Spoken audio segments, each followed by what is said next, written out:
Les foires de Mars ont connu plusieurs visages. Nées au 19e siècle, elles ont conquis toute la ville. Et ensuite, elles ont colonisé tous les boulevards jusqu'à la piscine. Donc ça s'étendait du cirque à la piscine. C'était un peu comme si Jules César, déguisé en forain, avait assiégé le bouchon de champagne transformé en Alésia, quoi. Alors la bascule se fait en 1965-66. Certainement, c'est la voiture, là encore, qui a certainement provoqué le fallait du parking, etc., etc. Les foires des années 60, c'est surtout une occasion d'écouter des musiques interdites, celles des yéyés et du rock'n'roll. On entendait Dalida chanter comme Prima, Gondolier, enfin des choses comme ça, ou Johnny, ou Bill Haley si vous aimiez plus le rock'n'roll, quoi.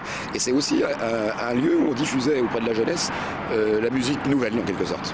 Si au départ, les foires de Mars mêlaient commerce et manège, elles ont laissé peu à peu place uniquement aux attractions foraines. C'était carabine à plomb, plutôt, voilà. Et ramener la belle poupée pour la copine.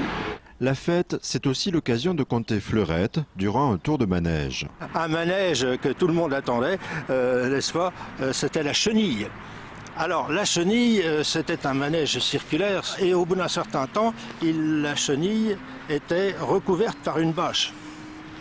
Alors évidemment, les jeunes lycéens qui se retrouvaient là-dedans, bien sûr, en profitaient pour embrasser leurs compagnes, etc. Enfin, c'était le rendez-vous des ados. À l'époque, c'était tout un truc. Hein. Et moi, je me souviens, personnellement, bon. En 1929, les stands sont faits de bois. Grand 8, mais aussi maquettes, animaux sont exposés aux côtés d'attractions moins conventionnelles. Il y avait même un théâtre de puces savantes. Il y avait un stand qui présentait des pieuvres. Authentique, hein.